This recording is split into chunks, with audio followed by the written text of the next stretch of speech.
Selamat pagi Ibu Bapak, Saudara dan Saudari, sahabat Rema yang dikasihi Tuhan. Salam jumpa lagi, salam Paskah bagi kita semua. Hari ini kita bertemu di sekeliling meja sabda untuk merenungkan sabda Tuhan. Kita akan mengambil bacaan sabda Tuhan dari Kisah Para Rasul bab 8 ayat 26 sampai dengan 40 dan Mazmur 66. Kemudian Injil hari ini adalah Injil Yohanes bab 6 ayat 44 sampai dengan 51. Kita diajak, saya mengajak kita semua, Ibu Bapak, Saudara dan Saudari, sahabat Rema, untuk merenungkan tema yang juga saya sebut sebagai benang merah dari ketiga bacaan hari ini, yaitu bahwa Allah lah yang lebih dahulu berinisiatif datang, mendekat, mengundang, dan menuntun manusia kepada kehidupan. Itu tema yang coba saya tawarkan untuk kita renungkan. Tuhan Yesus menunjukkan dengan jelas dalam Injil yang kita dengarkan hari ini.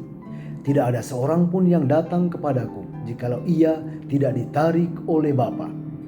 Maka bagi kita berbicara mengenai iman, pertama-tama bukan hasil usaha manusia, bukan usaha kita, melainkan murni tanggapan atas daya tarik Allah, tanggapan atas panggilan Allah. Allah bekerja diam-diam dalam hati kita, hati manusia, menggugah, menggerakkan, dan kemudian membuka jalan. Hal ini tampak secara konkret, tampak secara nyata dalam bacaan pertama yang diambil dari Kisah Para Rasul bab 8 ayat 26 sampai dengan 40. Kisah tentang Filipus yang menjelaskan kitab suci kepada Sida-Sida, seorang pegawai pemerintah, tetapi juga orang penting, orang besar di kerajaan Ethiopia. Dalam bacaan yang pertama, seorang Sida-Sida, pembesar, kepala perbendaharaan kerajaan dari Ethiopia, dia sedang membaca kitab Nabi Yesaya. Tetapi dia tidak mengerti, ia mencari, tetapi belum menemukan. Lalu Allah mulai bertindak melalui Roh Kudus yang mengutus Filipus untuk mendekati dan membimbing Sida-Sida itu. Kita bisa diajak untuk memperhatikan dinamika. Yang pertama, Sida-Sida, pembesar atau kepala perbendaharaan kerajaan Ethiopia, dia mencari, dia mencoba untuk membaca kitab suci, terutama diambil dari kitab Nabi Yesaya. Lalu dinamika poin yang kedua, melangkah kepada Filipus yang diutus melalui malaikat Allah. Dan pada tahap yang ketiga, Roh Kudus menuntun Filipus untuk menjawab kegelisahan dan pencarian Sida-Sida itu. Dan akhirnya dinamika terakhir terjadi perjumpaan yang mengubah seluruh hidup. Ketika sabda Tuhan, ketika firman dijelaskan, hati Sida-Sida itu pun terbuka. Mungkin gambarannya bisa kita bayangkan kisah kedua murid dari Emmaus. Ketika Tuhan Yesus memecah-mecahkan roti, mereka baru sadar bahwa itu Tuhan. Dan mereka juga memberi komentar, bukankah hati kita berkobar-kobar ketika dia menjelaskan kepada kita kitab suci, mulai dari para nabi, mulai dari kitab Musa dan seterusnya. Dan itu hal yang sama dialami juga oleh Sida-Sida ini. Ketika sabda ini dijelaskan, Sida-Sida ini tidak menunda-nunda. Mereka akhirnya menjumpai sumber air, mata air, dan dikatakan, lihat, di situ ada air. Apakah halangannya jika aku dibaptis? Dan ini adalah respon iman yang konkret dan spontan dari pihak seorang Sida-Sida yang mencari kebenaran Kristus. Sabda yang kita dengar, orang-orang yang kita jumpai, bahkan melalui kegelisahan, pergulatan, dan pencarian kita masing-masing dalam perjalanan iman kita.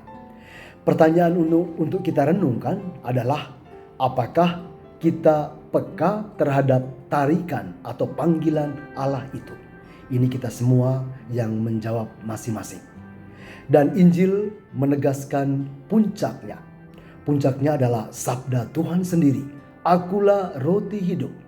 Barang siapa makan roti ini, ia akan hidup selama-lamanya. Tuhan Yesus tidak hanya mengajar, tetapi dia memberikan dirinya sebagai santapan hidup. Maka Ekaristi yang kita rayakan adalah pertama, jawaban atas pencarian kita, sekaligus tindakan Allah yang terus-menerus menarik, memanggil kita kepadanya dan kepada kehidupan yang kekal. Ibu Bapa, saudara-saudari sahabat Rema yang dikasihi Tuhan, sabda hari ini, dari sabda hari ini, kita diajak untuk merenungkan 3 hal sederhana. Poin yang pertama, ini sederhana tetapi sangat penting dan mendalam maknanya. Pertama, kita diajak untuk percaya bahwa Allah sedang bekerja dalam hidup kita, bahkan saat kita tidak menyadarinya.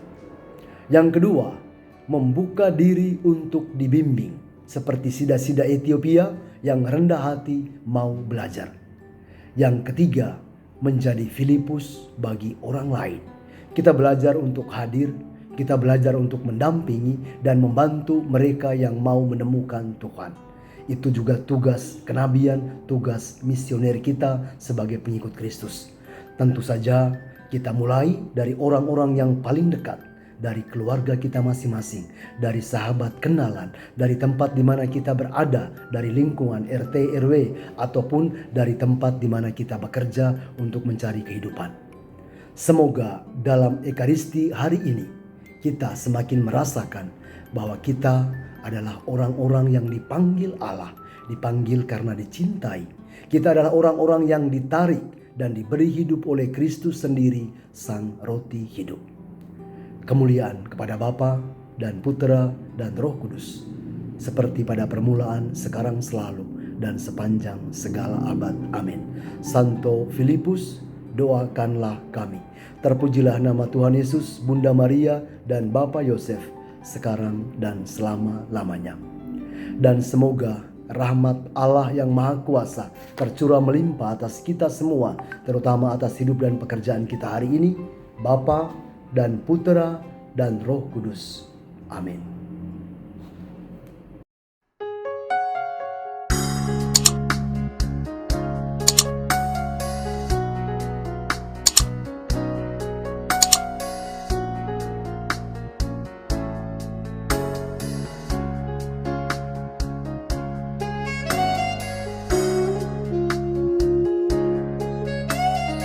Sahabat Rema, sampai jumpa dalam program berikutnya.